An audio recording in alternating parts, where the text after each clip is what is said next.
Voilà, j'ai le plaisir de vous présenter Pierre Babin pour vous parler de son implication de psychanalyste, et il écrivait de psychanalyste nomade auprès des SDF. Et vous veniez d'écrire un livre qui s'appelait SDF, l'obscénité du malheur, qui à l'époque avait suscité un certain nombre d'articles de presse. On en avait beaucoup parlé dans les médias. Et je dis que vous vous êtes impliqué auprès des SDF et de façon générale, vous êtes un analyste qui s'implique dans ces cures. Et pendant de nombreuses années, vous vous êtes impliqué à la Fédération des ateliers de psychanalyse.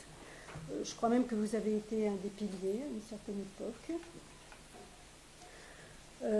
Alors pour vous situer dans vos choix, je dirais que les ateliers de la Fédération des ateliers se positionnent dans le paysage analytique d'une façon un petit peu particulière, dans le sens où ils sont toujours un petit peu en marge, à l'écart, en tout cas à l'écart de la course à l'international qui saisit les institutions actuellement. On se demande un peu pourquoi, comme s'il n'y avait pas assez de travail à faire ici. Et la Fédération des ateliers, de tout temps, a refusé tout effet de liste et d'habilitation pour privilégier un système de reconnaissance mutuelle. Depuis de longues années, vous y tenez séminaire. Oh, pas si long que ça. Ah oui? Ça fait que 6 ans. Bon. Tout est relatif. Alors, vous écrivez chaque jour, à chaque séance, avec chaque patient, un psychanalyste est responsable de la reproduction de la psychanalyse. Alors, reproduction, bien évidemment, pas dans le sens de répétition, mais dans le sens de se produire à nouveau, car la psychanalyse ne se reproduit qu'à la condition d'être inventive. Alors, c'est dire que vous n'êtes pas le genre d'analyste à vous reposer sur un corpus uniquement théorique, qui donnerait réponse à tout. Mais précisons quand même que votre transfert à Freud est présent, soutient toute votre œuvre. Freud, pas en tant que figure du maître, mais Freud en tant que défricheur. Vous écrivez au cœur de chacun de ces textes. Quelque chose palpite encore, trouvaille, surprise, révélation soudaine. Ou encore, cette façon d'avancer sans savoir où il va, ce goût pour la friche, toutes choses qui le tiennent loin de la stature du maître. Vous êtes de ceux qui privilégient la surprise et inventent hors des sentiers battus, en maintenant à vif le tranchant subversif de la psychanalyse, voire un tant soit peu provocateur.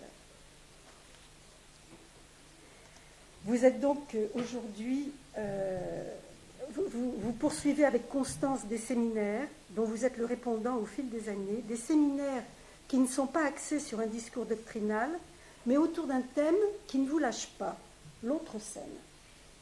Alors l'autre scène, c'est évidemment celle qui est en deçà du savoir théorique qui est avancé comme défense, comme résistance. Et l'autre scène, c'est celle qui en appelle à cette fissure du savoir théorique pour laisser émerger la part enfouie de l'iceberg. Alors l'autre scène, c'est bien sûr celle qui lie l'analysant à l'analyste, mais aussi l'analyste à l'analysant. Et cette autre scène-là est souvent passée sous silence, souvent inavouée, si ce n'est inavouable. Et c'est ce versant-là qui fait essentiellement l'objet de vos groupes de travail, de vos groupes cliniques. Je vais lire des extraits d'arguments de certains de vos séminaires. Ça, c'était en 2008-2009. Ce qui m'intéresse et ce que je cherche à questionner est du côté de l'habitacle psychosomatique, psychique et corporel du psychanalyste pendant la séance avec tel analysant. Quel que soit le rapport de ce matériel inédit et parfois inavouable avec ce qu'il est bon ton de rapporter d'un fragment de travail analytique. Mon hypothèse est la suivante. Tout travail analytique repose sur l'insu, tant du côté analysant que du côté analyste, qui, s'il est analyste, reste toujours analysant. Ce qui m'intéresse, c'est la fugue, le contrepoint, au sens, c'est pas dans votre dernier texte, la fugue, le contrepoint, au sens musical de ce terme, de ces deux insus qui tricotent et bricolent ensemble d'étranges relations. Dans le séminaire de l'année suivante, vous écrivez l'objet de cet atelier est le sujet en analyse, mais plutôt côté fauteuil que côté divan. Pas de contrôle ni de supervision, pas de cas. Point d'interjection. La question posée et souvent évitée est celle de l'analyste au travail. Qu'est-ce qu'il fabrique? De quelle oreille écoute-t-il? Qu'est-ce que tout ça lui fait? Comment se débrouille-t-il de cette étrange familiarité qui parfois s'installe si vite, parfois jamais avec son visiteur? Et quels peuvent être les troubles, les bouleversements, les impasses ou les sidérations qui l'engagent dans sa subjectivité et dans sa pratique de psychanalyste au travail avec tel ou tel? Vous avez écrit par ailleurs de nombreux articles, publié plusieurs livres, et je dirais que votre écriture n'est pas seulement celle d'un analyste, mais aussi celle d'un écrivain. Alors il y a eu ce petit livre que j'aime beaucoup, qui s'appelle Sigmund Freud, un tragique à l'âge de la science. C'est un livre de poche, découvert Gallimard, mais c'est pourtant un beau livre, dans la forme et dans le contenu, un livre qui est accessible à tous, et qui donne envie d'aller plus avant dans la lecture de Freud, parce qu'on accompagne Freud vivant, pas à pas, dans ses découvertes analytiques, au rythme même de sa vie intime. On y découvre, vous écrivez, l'histoire du mouvement analytique, tissée avec la chaîne de l'intime et la trame de la science. Vous avez écrit aussi La fabrique du sexe, comment tel homme, telle femme a été fabriqué, façonné, induit, que signifie être un homme, une femme, pour chacun d'entre nous. Vous ne vous souvenez pas? Ah bon, parce que... C'est toujours là qu'est le symptôme. Et il y est question, bien entendu, du corps dans son nouage à la parole et de la sexualité en tant que relation que le corps entretient par ses orifices avec le monde qui l'entoure. Il y a eu aussi une conversation avec Jean-Houry qui a été publiée sous le titre « Il », donc, et qui est réédité, mais je crois difficile à trouver dans le commerce. Il faut s'adresser à vous. Et puis, SDF, l'obscénité du malheur, qui relate votre travail au sein de Médecins du Monde avec les SDF. Un travail qui est soutenu par cette question, pourquoi cet effondrement de ce qui tient un homme debout? Et ce que vous découvrez là, c'est l'enchaînement dramatique, la pression tragique, entre guillemets, tout ça, c'est vos mots, un destin violent noué par le meurtre psychique, l'injonction, la pression à ne pas vivre. Et à la vue de ces corps rongés par des plaies mutilantes, vous écriviez alors « C'est comme si quelque chose de ces corps devait rester dans le vif de ces mises à mort. La plaie figure de mémoire. C'est là leur corps, leur résidence intime. » Voilà, maintenant je dois dire que je suis curieuse de vous entendre dévoiler ce qui se cache derrière les corps de bâtiment. Ah oui.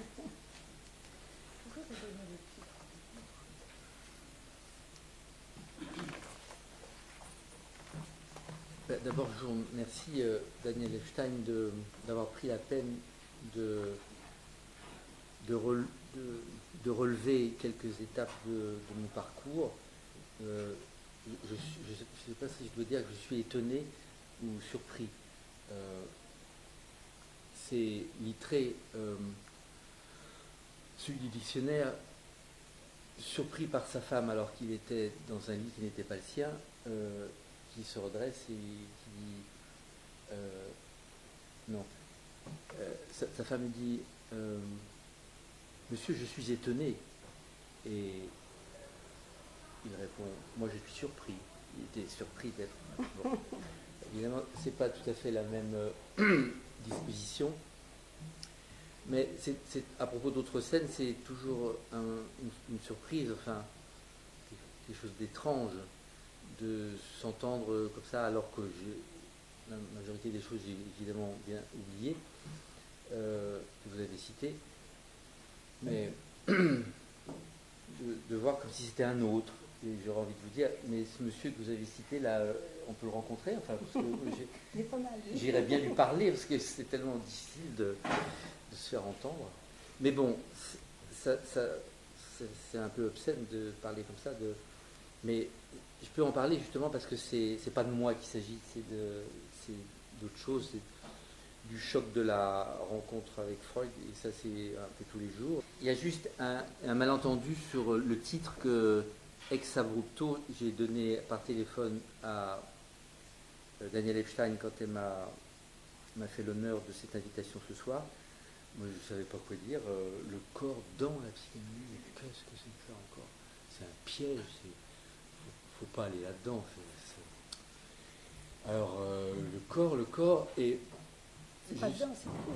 Hein? C'est pas dedans, c'est pour la psychanalyse. Ah, alors c'est encore pire. Jusqu'à un certain temps, moi j'ai été marqué par l'enseignement de Gisela Pankov, que certains connaissent certainement autour de cette table, mais que d'autres ignorent sans doute. Et Gisela Pankov, elle insistait beaucoup sur les métaphores de construction et de déconstruction et de destruction par rapport à l'expérience du corps vécu. Je veux tout de suite lever un malentendu dont je serais un fiefé tricheur que de le laisser filer. Moi, je n'ai pas d'expérience particulière avec ce qu'on appelle les psychotiques, avec ce qu'on continue à appeler les psychotiques, mais simplement, ayant pas mal échangé avec Ouri, comme vous le rappeliez tout à l'heure, et lui ayant beaucoup travaillé avec Pankov, je me suis intéressé à travers Ouri aux travaux de Pankov que j'ai lus. Et puis il se trouve un jour que... Et puis cette expérience-là, à propos du corps, cette expérience de travailler avec de la pâte à modeler, je trouvais ça plutôt étrange, enfin, voire étonnant. À l'époque, je le trouve d'ailleurs toujours, mais pas plus tard qu'hier, il y a une dame qui est arrivée sans que je lui demande rien. Elle a sorti de son sac une petite boîte. Elle a sorti de la pâte à modeler. C'est une dame que je connais qui vient depuis très longtemps. Et j'ai eu un moment d'hésitation. En fait, elle s'était brisé le poignet et elle devait faire de la rééducation. Et pendant qu'elle me parlait... Et donc quand vous m'avez proposé cette histoire sur le corps, j'ai tout de suite pensé à Pankov et le bâti, la maison, les murs, l'habitacle, le site, l'espace. Bon. Et puis j'ai laissé ça courir dans ma tête, et puis quelque chose de bien plus urgent à mon sens a coupé la route sans crier gare, et c'est plutôt de ça que je vais vous parler ce soir. Et puisqu'il faut un titre à toute autre chose, j'ai emprunté à Prévert et à Serge Reggiani la fameuse chanson « Où que t'as mis le corps ». Mais avant de commencer, et pour rebondir sur le titre de la chanson « Où que t'as mis le corps », je voudrais mettre en avant quelque chose, mais le mettre en avant pour le poser là, et pour que ça éclaire un peu le reste. Voilà brièvement de quoi il s'agit. C'est d'expérience analytique qu'il s'agit, mais à ceci près que j'entends de plus en plus récemment, et la dernière fois c'était hier soir, au cours d'un groupe de travail que j'ai initié, là vous avez fait allusion là, depuis 8 ans, et ça se terminait hier, 8 ans c'est déjà pas mal. Et on était un peu dans le relâchement d'une veille, enfin d'un départ et de se donner quittance, de se quitter. Et une des participantes s'est mise à parler du fameux film de Wim Wenders sur Pina Bausch. Et là j'ai entendu, chose que j'ai déjà entendue mais discrètement, et c'est quelque chose qui se dit quand on est à peu près sûr de parler en toute confiance, ce qui, vous le savez, est une chose vraiment très rare. J'ai entendu la chose suivante, mais grosso modo, c'était dit comme ça, mais mon Dieu, qu'est-ce qu'il vient faire là, celui-là encore, mais pourquoi j'ai pas suivi cette voie-là du théâtre, de la danse, de la voix, de la musique, du cinéma, de l'écriture, de la peinture, de la sculpture, enfin de quelque chose qui est tenu par l'art, si vous y tenez, mais l'expression, l'expressivité. Bon. Et comme une immense déception d'avoir été formé comme analyste et d'y être resté. Et pas des gens jeunes, hein, pas des gens de 30-40 ans, ce qui n'est déjà plus tout à fait jeune, mais des gens de ma génération, 60 et plus. Comme un regret immense de s'être laissé piéger, pourtant après du vrai travail analytique. Enfin, je ne peux pas en témoigner personnellement, mais c'est des gens avec qui je travaille et donc avec qui j'ai échangé pendant 8 ans. Je sais qu'ils ont de la feuille, je sais qu'ils ont de l'expérience, je sais qu'ils ont du coffre, je sais qu'ils entendent quelque chose. Et je sais, comme Daniel le disait, qu'ils sont capables de s'impliquer, pas trop non faux, etc. Bon. Mais comme un immense regret. Et c'est ça que je voulais mettre en avant, c'est que on a eu à subir, à propos de corps, où que t'as mis le corps et qu'est-ce que t'as fait de ton corps, on a eu à subir le trait de génie de certains maîtres, dont 2 au moins sont les plus marquants à cet égard, Freud et Lacan, qui étaient enragés de former des élèves pour que la chose se transmette et perdure dans le temps. Et donc il y a des gens, par exemple, j'en fais partie, qui ont demandé à être formés comme, en tant que, pour devenir analystes. Et puis ils ont fait leur analyse, et puis des choses aussi souvent intenses, mais violentes, comme la passe, comme l'histoire de la passe. Là, on est dans les années qui précèdent la dissolution de l'école freudienne, où j'étais à l'époque, j'étais inscrit à l'époque. Cette histoire de formation a eu des effets de capture et de contrainte. Et le temps a passé, et tout d'un coup, petit à petit, les gens se réveillent d'une longue anesthésie, d'une longue léthargie, et ils s'aperçoivent qu'il y a de l'autre scène, mais il y a l'autre scène de l'autre scène. C'est-à-dire qu'ils n'en ont pas fini avec leur... pas nécessairement avec leur analyse, mais ils n'en ont pas fini avec leurs propres rêves, leurs propres ambitions, leurs propres envies, leurs propres désirs de mettre de la couleur sur une toile, de traverser une scène en chantant ou en disant un texte, d'écrire un scénario et de le filmer, etc.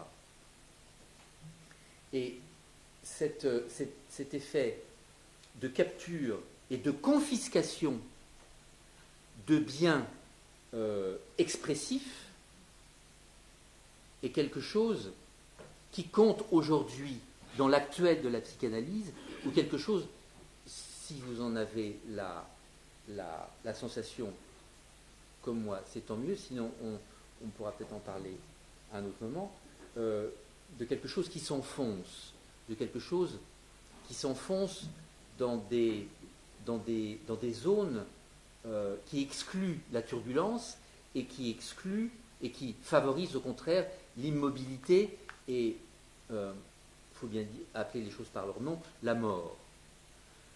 Alors, forcément, ça a à voir avec la mort et la mort du dernier grand maître en France, Lacan, qui a secoué le cocotier comme personne d'autre, mais on y a gagné en liberté, mais on y a perdu en excitation. Lacan nous excitait. Je dis ça comme ça. Lacan nous excitait. Ces séminaires étaient des choses excitantes. Ces livres, même s'ils étaient ardus, et ces textes étaient quelque chose d'excitant. Ça provoquait quelque chose. Et avec toutes les histoires, et c'est pas fini, loin de là, du post-Lacan, de la dissolution des différentes écoles, etc., il y a quelque chose qui s'enfonce et qui s'est enfoncé, et donc on peut d'ores et déjà de moins en moins se réveiller à ses propres rêves, tellement pris qu'on est par le deuil et la mélancolie infinie et illimitée des institutions. Voilà. Je mets un point à ça et je retourne à où que t'as mis le corps. Où donc est passé le corps? Où sont passés les corps? Question très pressante dans le paysage en date du lundi 2 mai. Restent des noms. Un nom. Des noms. Des noms qui, pour certains, ont été vocalisés à partir d'une date qui reste pour moi imprécise, mais il me semble, j'ai aperçu ça en passant près du mémorial de la Shoah, qu'il y avait une vocalisation de tous les noms de ceux qui sont partis en fumée. Voilà où nous en sommes, en 2011, à scander indéfiniment des litanies de noms pour faire échec à la viandité. J'appelle viandité, c'est un composé de la viande et de l'identité. Un néologisme, si vous me le permettez. Il n'est pas là question de deuil à faire. Il est question d'un trou dans la génération de l'incarnation. Vous m'entendrez ce soir opposer l'incarnation au corps. Il est question d'un trou dans la génération de l'incarnation, d'un trou dans ce qui aurait pu être promu à générer l'incarnation humaine, qui est notre lieu, notre espace, qui est la maison mobile où nous sommes accrochés à l'existence. L'incarnation, drôle de cirque.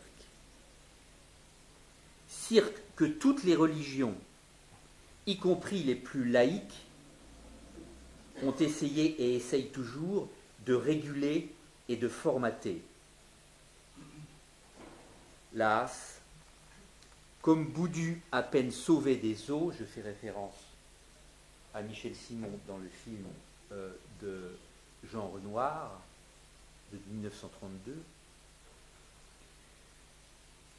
comme Boudu à peine sauvé des eaux, à peine déguisé en bourgeois respectable, il y retourne à la flotte, ce vaillant queutard, et jette le déguisement bourgeois aux orties et reprend les oripeaux de l'épouvantail, continue à errer, enfant entêté.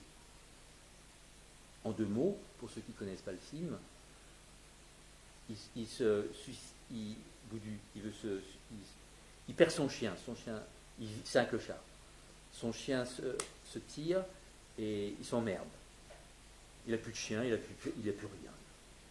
Et il se jette dans la Seine, pas loin d'ici, passerelle des Arts. Et à côté, il y a un bouquiniste, la maison Le Mâle. Il y a un bouquiniste qui aperçoit la Seine, qui court, qui va le repêcher, qui va le repêcher, qui l'installe chez lui, aux grandes dames de sa femme, mais au grand intérêt de sa de sa bonne dont il est l'amant. Il le réconforte, il lui donne à bouffer, il lui donne un peu de sous, il va chez le coiffeur, il lui paye un costume, et l'autre s'installe comme il peut chez les bourgeois cultivés. Il s'emmerde, il veut retourner à l'eau, mais bon, il aime bien fricoter un peu avec la petite bonne. Enfin bon, tout ça est très... Et dans le vieux costume que le bouquiniste lui a passé pour se réchauffer, il y a 2 billets de loterie. Tiens, je t'en donne un. Bon, nanana, il gagne le gros lot. Un gros lot, vraiment gros lot. Alors, tac, tac, il s'habille, et puis il épouse la boniche. Et il épouse la boniche, et le couple bourgeois se remet, parce que chez les bourgeois, tout se remet toujours, et il y a une belle noce au bois de Boulogne, il faut reconnaître. Et ils refont un tour de barque, et l'autre, il n'est pas à son aise. Il rebascule la barque, et il disparaît, il fout le camp. Tout le monde croit qu'il s'est noyé à nouveau, boudu. Puis surtout qu'il y a son chapeau qui passe comme ça. Et finalement, il sort de l'eau, et puis il aperçoit un épouvantail, comme il y en avait dans le temps, comme il y en a plus maintenant, grâce aux écologistes, encore des religions laïques, et je ne veux pas me faire des amis, et il jette ses beaux vêtements de noces aux orties, et il prend les vêtements de l'épouvantail, et il reprend sa route.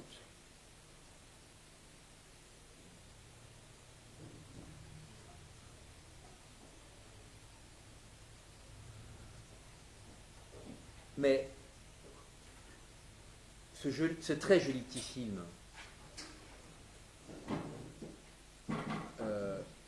tourné et exploité la veille de Munich 1933 ne porte évidemment pas beaucoup à conséquence. C'est juste sympathique de pouvoir en parler ici ce soir à des gens dont je suppose qu'ils peuvent y entendre quelque chose. Ça n'empêche évidemment pas les 6 millions comptabilisés en 1945, ni les près de 4000 comptabilisés en 2001 à New York. Ça nous secoue en passant comme ça, au passage, avec des facéties à la Tille Eulenspiegel. J'aimerais pouvoir dire que les contes de Tille Eulenspiegel comptent parmi mes textes de formation. Boudu s'emmerde. Il s'emmerde sans son chien qui se casse. Il s'emmerde chez les bourgeois qui le sauvent de la noyade. Alors il crache dans le volume de Balzac, La physiologie du mariage. Michel Simon avait joué la pièce. Avant d'être un film, c'était une pièce. Un producteur lui propose du fric pour faire une version filmée. Il demande à Renoir, banco, Renoir accepte. Il tourne le film très rapidement, en 3 semaines. Au bout de 3 jours, au bout d'à peine une semaine d'exploitation dans une grande salle parisienne, le film est retiré, tellement il fait scandale. Il faudrait pouvoir entendre ce qui, dans cette histoire, ces personnages et ces images.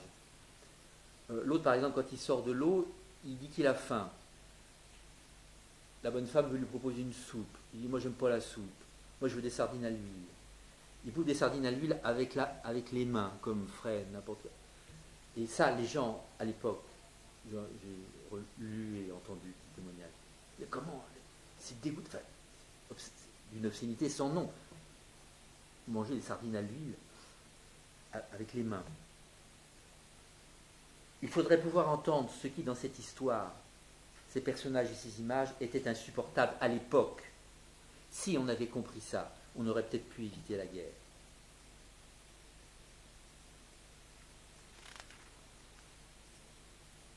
il n'y a plus d'épouvantail, parce qu'il y a trop de réalité. Regardez les images de la pièce où vivait Ben Laden, telle que on peut la voir sur l'inévitable web. C'est ça la réalité. Il n'y avait pas un livre dans cette pièce. Ça n'a aucun style. Je ne parle pas du beau, mais du style.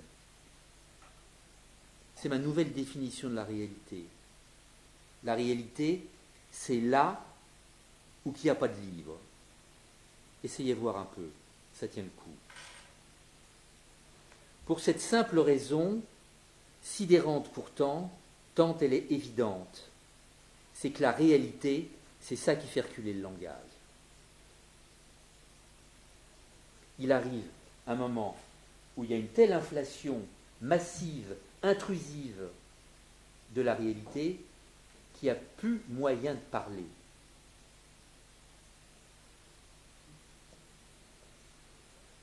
Le meurtre fait à l'incarnation humaine est opéré au moyen des outils de la réalité.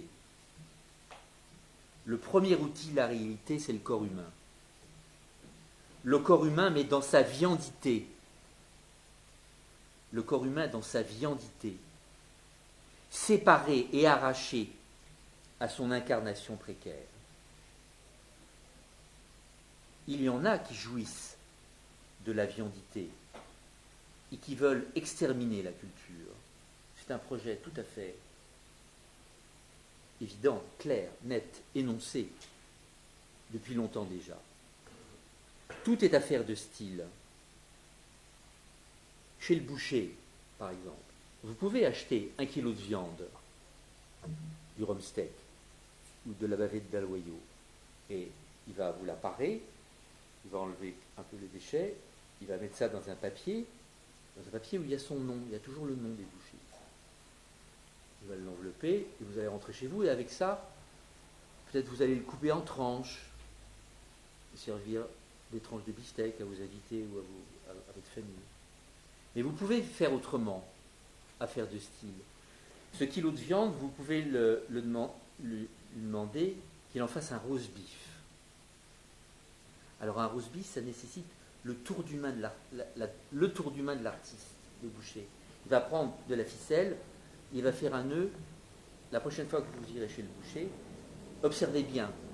C'est d'une dextérité incroyable. Essayez de faire ça chez vous.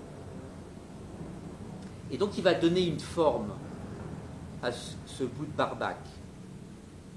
Et cette forme va permettre à la viande d'être coupée d'une certaine façon. Vous voyez bien là où je veux en venir. C'est la différence entre la culture et la nature. La ficelle autour de la barbac, c'est ce que j'ai trouvé de plus simple pour expliquer le symbolique à des gens qui prétendent ne pas savoir ce que c'est. Avec ça, ils comprennent tout de suite. Enfin, jusqu'à présent.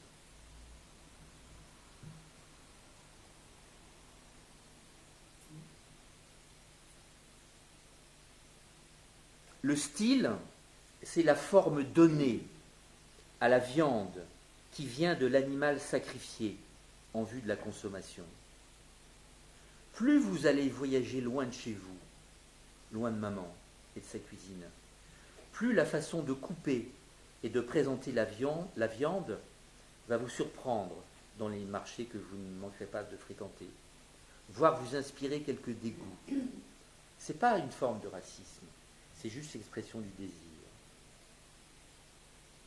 Le fil qui entoure le morceau de viande, façon roast beef, et qui, par les tours d'une savante ligature, va donner forme et va donner un nom, roast beef. Parce que ce n'est pas seulement la ligature de la ficelle, c'est aussi les deux morceaux de lard qui vont entourer le roast beef, qui sont tenus ensemble comme ça. Ils s'y connaissent, les Angliches, pour donner forme. Souvenez-vous, les Indes. Cette ficelle, n'est-ce point l'extension du domaine de cette ceinture dont parle l'écrivain italien Eri De Luca dans son avant-dernier livre traduit en français, Le jour avant le bonheur. La ceinture, c'est très simple, c'est un bonhomme de 60 ans qui récupère un jeune juif de 14 ans qui doit se planter, sinon les nazis vont le dégommer, et le fout dans une cave à Naples. Et ils ont des conversations petit à petit comme ça, et un jour, le vieux bonhomme lui dit: les juifs et leurs livres, c'est comme une ceinture autour du monde. Et quand j'ai commencé mon séminaire, le dernier, qui se finit la semaine prochaine, non, 3 semaines, qui s'appelle, je crois, c'est comme ça que j'ai commencé, pour dire que, à mon sens, Freud, les mots de Freud, les noms de Freud, en hébreu Shem, les noms de Freud, c'est comme une ceinture autour du monde, comme une ceinture autour de l'humanité pour que quelque chose tienne. Eh bien, ceux qui veulent, et il y en a beaucoup de différents points du monde, qui veulent détruire l'humanité porteuse d'une petite ceinture, ils veulent détruire les noms. Donc ils s'en prennent à la culture et aux livres et aux œuvres d'art.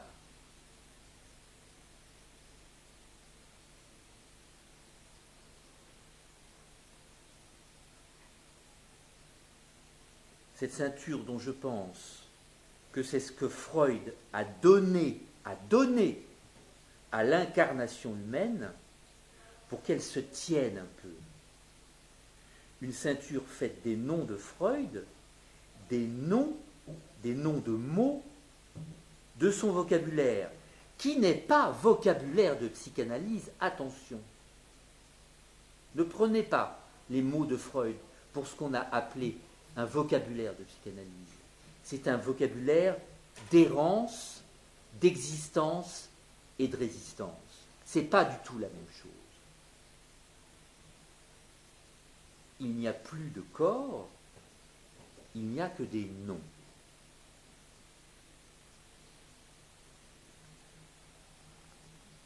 Du corps, comme de la vérité, on ne peut que m'y dire, disait l'autre. Jacques Lacan, pour lui donner son nom. C'est que les mots y manquent. Les mots, la parole, eux aussi manquent leur cible. Écoutez-les, ces mots, quand ils se mêlent de vouloir désigner ou de nommer une jouissance. C'est souvent pathétique. Eh bien, c'est l'échec de la médecine d'avoir délibérément refoulé et ignoré ce mi-dire. C'est l'échec et les limites de la médecine. Est-ce que vous vous rendez compte à quel péril Freud s'est frayé un chemin lorsqu'il a commencé à faire entendre, c'est 1893, quand il a commencé à faire entendre que dans les corps, ça parle là où on s'y attendait le moins, dit Lacan, ça parle là où ça souffre. Mais Lacan a pu dire ça parce que Freud lui a donné le ça parle. L'ennui, le désastre, la fin des haricots, c'est que la médecine est devenue une méthode de lecture électronique et que cette médecine a collé un épouvantail sur le dos à la psychanalyse. Laquelle psychanalyse, mesdames et messieurs, reconnaissez-le, drapé dans sa prude dignité effarouchée, n'a pas relevé le défi ni les injures. Force est de constater, rappelez-vous, que depuis la mort de Lacan, ça ne monte pas beaucoup au filet. Et que quand ça s'agite, c'est pour défendre le bout de gras d'intérêts corporatistes. Sur le fond de la mise en question freudienne, on est prié de fermer un œil. Voir les deux pour être plus sûr que rien ne bouge. On est prié de fermer un œil, c'est le titre d'un rêve célèbre que Freud a fait la nuit précédant les obsèques de son père. Il se réveille, il ouvre les yeux, pour se souvenir d'un écriteau où c'est marqué « On est prié de fermer un œil ». Ce rêve, il le cite 2 fois, et dans la deuxième occurrence, on est prié de fermer les yeux. Faites vos jeux. L'essentiel, c'est de ne pas trop s'exposer à voir des choses désagréables, à quoi on aurait à faire face. Moi, je pensais que les psychanalystes, ils feraient face. J'ai pensé ça.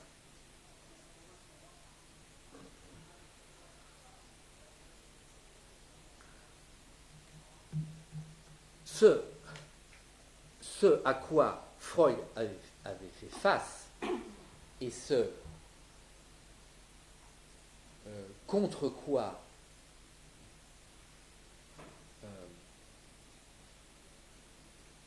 les humains, et parmi eux les psychanalystes, pas tous, mais les psychanalystes aussi, ils ont mis un sac sur la tête, c'est ce contre quoi s'exerce la défense est toujours la sexualité. Ça, c'est dans une lettre à Fliss en 94. Ça ne change pas. C'est comme l'or, madame, vous le revendrez toujours. Ou c'est comme du Chanel, vous allez porter ça toute votre vie. Ce contre quoi s'exerce la défense est toujours la sexualité. Reste la clinique. Cet art de rester au chevet du malade, d'écouter et d'observer. Cette position est ce qui reste pour résister à l'invasion de la réalité. Pas seulement l'invasion médicale de la réalité, l'invasion de la réalité qui fait de notre pratique une affaire sordide, selon Lacan. Sordide, c'est-à-dire qu'il y a à voir avec les déchets,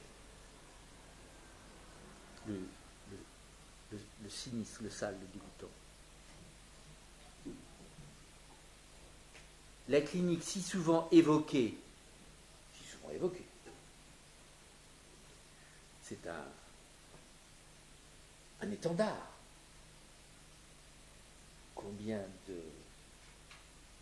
C'est un appel de clairon. Combien de rassemblements institutionnels dans le milieu s'est fait autour de la clinique. La clinique. Le nouveau Dieu, le nouveau veau d'or, la clinique. Eh oui, mais c'est qu'on a oublié la moitié.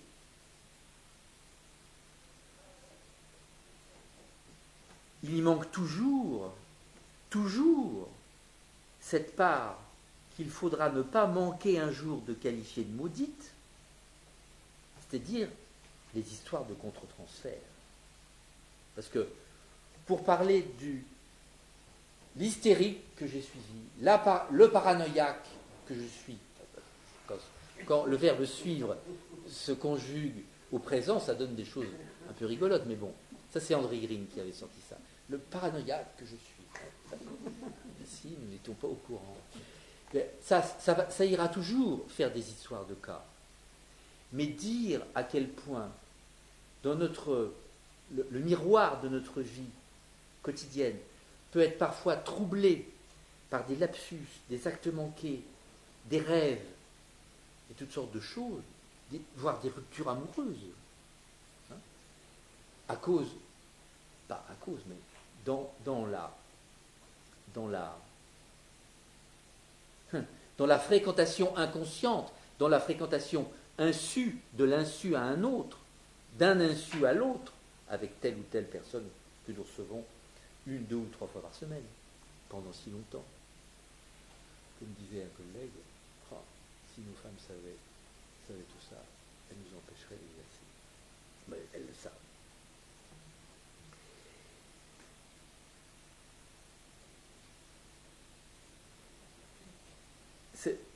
Oui. La clinique toujours évoquée, mais dans le sens, toujours dans le même sens, mais dans un sens oui, dans un sens également d'un pillage. Parce que quand vous évoquez un cas sans en dire quoi que ce soit de l'envers, vous faites juste du pillage. Mais, enfin, donc, au passage, je fais un petit salut à la passe, parce que, bonjour la passe, rien. Enfin, ça n'a pas, que je sache, mais je n'ai jamais été, je ne me suis jamais proposé à cette expérience, que je sache, la passe pensée par Lacan et reprise par d'autres, et exploitée, je dirais même par d'autres, n'a pas beaucoup fait évoluer la donne de ce point de vue-là, hein, la donne de la clinique. Donc ça reste derrière. Voilà, c'est ça. C'est comme c'est comme dans 8,5, le premier plan. C'est un tunnel et il n'y a plus une voiture qui bouge. Ben voilà. Ça immobilise encore plus les gens. Absolument. Parce que tout ça est très compliqué. Très... Enfin bon, c'est pas pour ça qu'il ne faut pas le dire.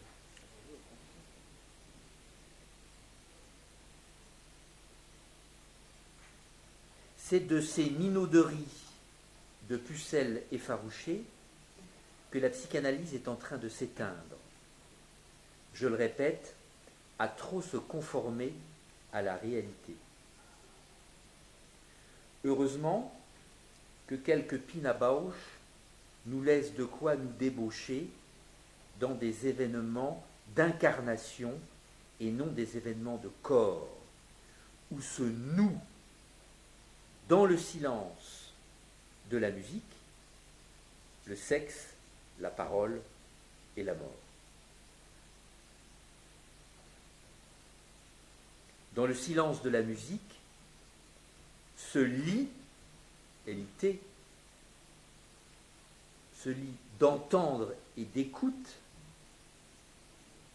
se lit d'entendre et d'écouter l'existence humaine, enclose dans les variations rythmiques et harmoniques du corps sonore qui, lui, est toujours incarné. Écoutez la musique, et vous n'avez pas besoin que je vous le dise pour le faire, mais je suis étonné et surpris, encore une fois, que la dimension d'incarnation de la sonorité, des sonorités musicales, n'importe quelle musique, hein, c'est pas seulement Bach, Brahms ou Mozart, c'est quand il y a de la sonorité, il y a de l'incarnation.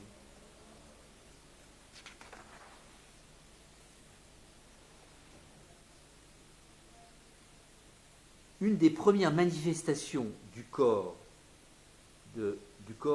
pour la psychanalyse, ou du corps dans la psychanalyse, j'ai pensé à ça, que c'était les crises d'arythmie de Freud, quand l'autre lui enjoignait l'injonction d'arrêter de fumer. On peut s'étonner que cette porte d'entrée de la psychanalyse, comme méthode et comme expérience, soit restée une porte dérobée.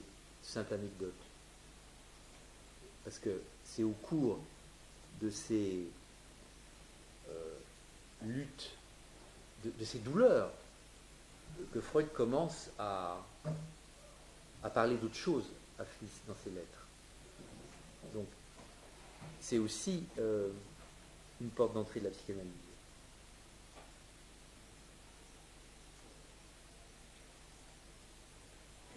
L'expérience psychanalytique, dite tout ce qui vous passe par la tête, ne donne pas d'informations.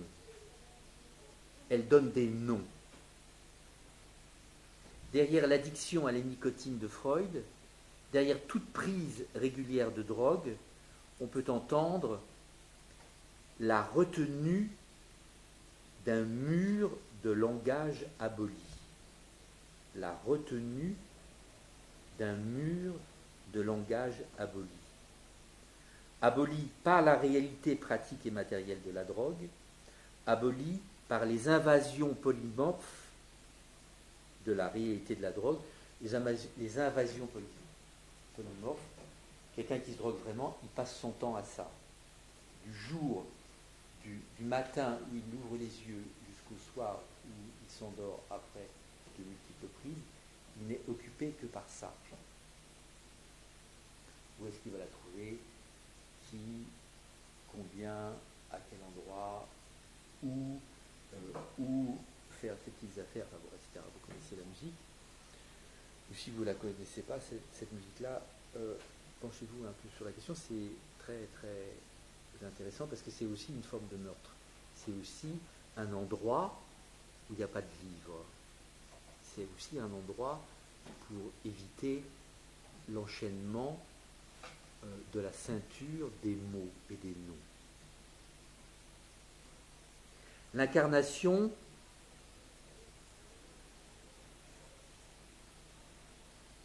non. Aucun produit de substitution, puisqu'il reste 2 minutes encore sur la drogue, aucun produit de substitution ne donnera accès au langage du sujet qui stagne à moitié mort, à moitié aboli, effondré, confisqué. Un tel produit, la substitution, ne sera qu'une invasion de plus dans une réalité déjà gavée, dans le jeu pervers d'une demande illimitée qui mobilise toujours toute une famille, voire plusieurs. Alors là, c'est à ce moment-là que l'incarnation est en danger. Le fil qui tenait la viande s'en est allé. Il n'y a plus qu'un corps qui doit absolument répondre à des besoins violents et exorbitants. Il n'y a plus de ceinture qui tienne quoi que ce soit. Le pantalon s'effondre et le reste aussi. Si ça se met à parler, si ça parle à nouveau là où on s'y attendait le moins, etc., etc., l'incarnation peut à nouveau se développer à partir d'un corps qui a retrouvé et accepté l'usage de la ceinture. Tant va la taille basse qu'à la fin, elle disparaît. L'incarnation n'est pas une affaire de génétique. Elle émerge selon la distribution et la circulation des noms, la circulation du langage, de la parole, donc du symbolique, à travers le corps. La maladie, vous le savez, ça a été dit depuis longtemps, est une forme de maladie qui affecte l'incarnation. La médecine chinoise ancienne, Grodek, conspué et méprisé par les psychanalystes jusqu'à aujourd'hui, et le Freud des premiers manuscrits allait aussi dans ce sens.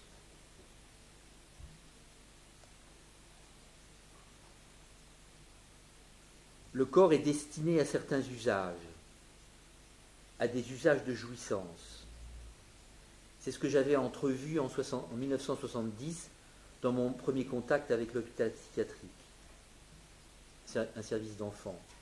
d'enfants pour la plupart grabataires, abandonnés par leur famille à des âges précoces. Dans mon frayage ultérieur, 30 ans après, auprès de ceux qui vivent et meurent dans la rue, les boudus post-Shoah, j'ai poussé le bouchon un peu plus loin. J'ai émis 2-3 néologismes comme Daniel Epstein m'avait fait la grâce de les relever. La déchetterie humaine.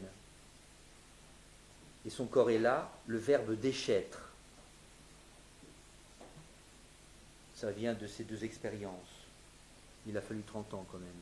30 ans pour prendre la mesure du travail mortifère de la persécution par la réalité. D'où mon goût pour cette formule, la paranoïa c'est la vérité. Employée par je ne sais qui dans la presse à propos du film de Polanski, L'ombre de l'écrivain, ou l'écrivain, je ne sais plus le dernier film là, et attribué curieusement à Lacan. Allez savoir. D'ailleurs, Polanski, il a éprouvé dans son existence même que la paranoïa, c'est la vérité. Car il a éprouvé, comme de plus en plus d'êtres humains, que la réalité se mêle de nos affaires les plus intimes. L'usage massif de la persécution intrusive de la réalité est un mets, est une consommation quotidienne. La déchetterie humaine, c'est ce qui reste après la dissolution, après l'extermination, après le meurtre fait à l'incarnation. Qu'on foute ce qui reste dans les crématoires, dans les prisons, dans les hôpitaux psychiatriques, qu'on foute ces restes dans toutes sortes d'usines à néant, c'est égal. On peut juste noter que le budget pour le traitement de l'élimination des déchets est nettement supérieur à celui engagé pour le développement et la protection de l'incarnation. À l'échelle d'une nation, par exemple, et à l'échelle planétaire, bien sûr. Il faut noter aussi que certains préfèrent jouir comme corps que de se cogner au réel comme incarnation. Les fusions masochistes qui fabriquent tant de martyrs cherchent la mort. En classe de philo, mon prof de philosophie, qui s'appelait M. Marcel Maigret, rue de l'ingénieur Robert Keller, dans le 15e, je me souviens de l'image qu'il avait utilisée pour parler de l'expérience de la vie. Que l'enfant qui apprenait à marcher se cognait aux meubles. Quand j'ai eu mon bac, il m'a fait venir dans son bureau et m'a dit « Tiens, on dirait que le petit Babin est en train d'entrouvrir la porte. » Alors je me suis dit « Ça y est, les meubles, c'est pour moi. Ça va cogner. » Ça n'a pas changé. C'est une forme d'introduction à la formule, une forme d'introduction pratique à la formule « La paranoïa, c'est la vérité ». Par les temps qui courent, on trouve de la concentration partout, pas seulement dans les camps. C'est ce qui change le paysage et qui rend le développement de l'incarnation plus périlleux. Dans le ballet de Pina Bausch, Café Müller, ça m'a fait drôle de retrouver cette image de quelqu'un qui se cogne partout avec une insistance bouleversante. Comme un café ici, il y a deux protagonistes, il y a des chaises partout, et il y a une femme qui rentre et qui se cogne dans toutes les chaises. Et il y a un homme, pour une fois les hommes servent à quelque chose, qui essaie de retirer les chaises au fur et à mesure qu'elle avance pour qu'il se cogne. Il met en place un système qu'on dirait dans notre vocabulaire, un système de par-excitation.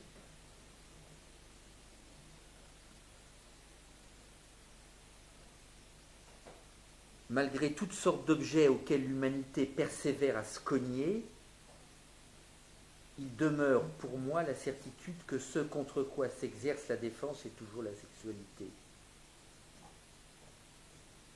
C'est Freud qui balance ça à Fliss. Il me semble que les choses ont évolué 110 ans après, 110, après tant de massacres d'incarnation ici et là, de telle sorte que la défense aujourd'hui s'exerce pas seulement contre la sexualité, mais contre la sexuation, avant de s'exercer contre la sexualité.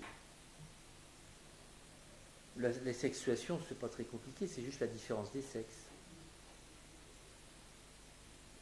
Être un homme, devenir un homme, être une femme, devenir une femme.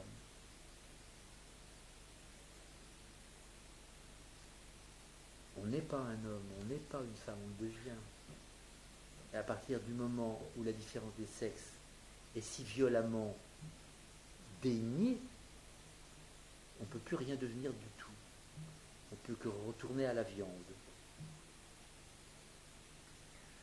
À moins que la sexuation, c'est-à-dire le fait d'être sexué, et son prolongement, la différence des sexes, soit comprise comme intégrée à la vie sexuelle. Pour moi, c'est évident. Pas pour tout le monde, pas forcément. Trop de viande et les ceintures sautent.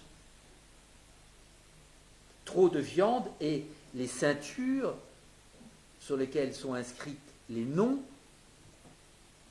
ne peuvent plus faire le travail de ceinture. Et voilà le travail des psychanalystes. Dur métier.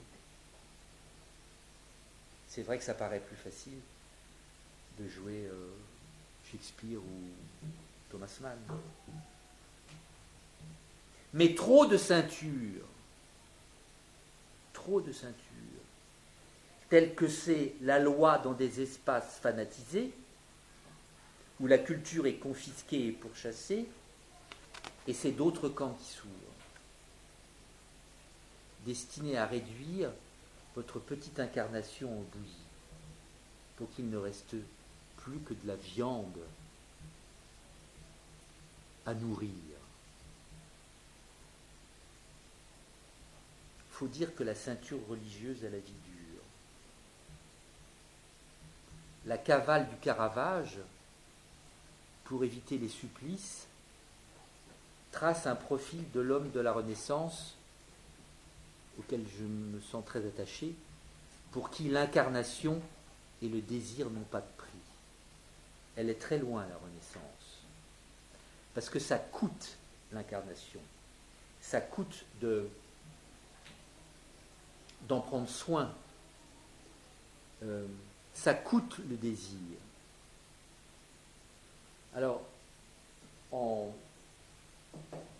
avec cette histoire de ça coûte, je me suis aperçu que ceinture, coûte, couteau. Ceinture, couteau. Et alors, à ce moment-là, je me suis souvenu de quelqu'un dont vous connaissez le nom, et peut-être mieux que ça, plus que ça, de quelqu'un qui a beaucoup compté dans ma je sais pas quoi, une existence. Anneliese Stern. Quand j'étais à Médecins du Monde, là, pendant 6 ans, faire une consultation de temps en temps, avec les gens qui vivent, qui meurent dehors, qui se droguent dehors, qui font tout dehors, hein, que j'ai voulu écrire ça, je me sentais pas très rassuré, parce que je me disais, j'avais l'impression que j'avais fait une faute. Vous connaissez ça? Dès qu'on veut faire quelque chose que ne font pas les autres, on a l'impression d'être en faute. Et il se trouve qu'incidemment, j'avais facilement accès à aller parler avec Anneliese Stern, et j'en ai parlé. Et je pensais que c'était elle la seule qui était revenu des camps et qui avait fait son analyse avec Lacan. C'est quand même, il faut le faire, ça, être revenu des camps et faire son analyse avec Lacan.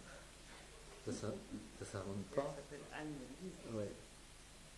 Et elle m'a dit, oh, avec son petit air de petite fille qu'elle a quelquefois, oh, c'est bien ça. La demande est partout et les analyses nulle part.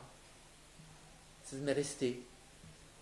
Quelquefois, c'est un encouragement à faire des démarches qui ne sont pas forcément évidentes aux yeux du troupeau que nous formons. Et alors, donc, j'en ai presque fini. Ceinture,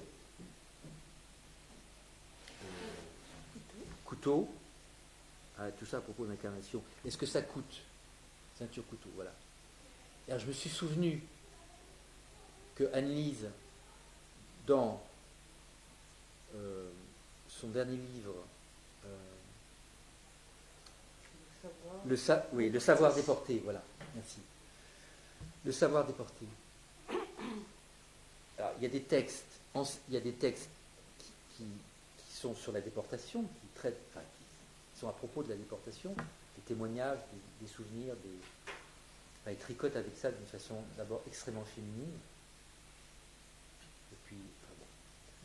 Et puis elle a réédité des textes, une partie des textes qu'elle avait écrits avant, et des textes dont j'avais eu connaissance à l'époque, que j'étais un jeune, je sais pas quoi, c'était 67, vous vous rendez compte. Et il y avait un texte qui s'appelait L'enfant pas comme les autres et le déni de la castration. Alors, quand vous avez 22, 23 ans, que vous découvrez tout ça, vous sortez de la fac de lettres, vous avez étudié Beaumarchais, Diderot, etc. Et puis, tout ça parce que votre père est mort trop tôt, qu'il n'a pas dit ce qu'il fallait dire, tatati et patata, et vous vous collez là-dedans, et vous tombez l'enfant pas comme les autres, et le déni de la castration. La castration, déjà ce mot-là, moi je voulais être vétérinaire avant, alors la castration, ça lui disait quelque chose, mais là, quand même, le déni de la castration. Et enfin bref, je finis là-dessus, parce que ça s'organise autour du terme de savoir. Pas seulement le savoir déporté, mais elle a raison. Et c'est pas seulement pendant la période dite des camps, où les camps ont été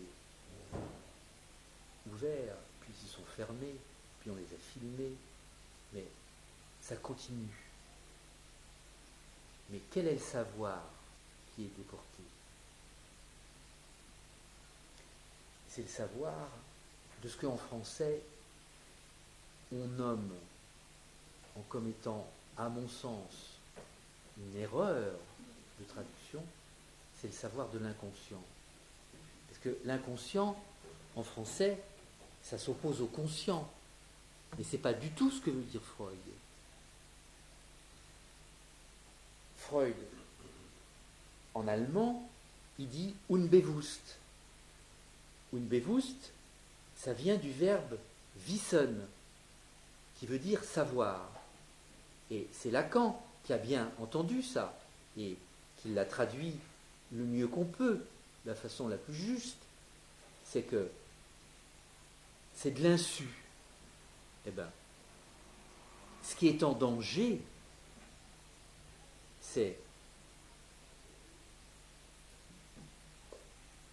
que petit à petit, on rogne sur le savoir insu et que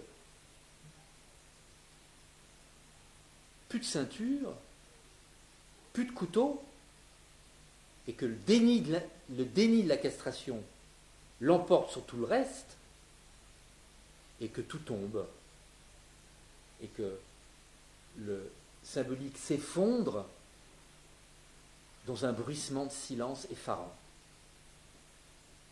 Voilà ce que je voulais vous dire sur le corps pour ou dans la psychanalyse.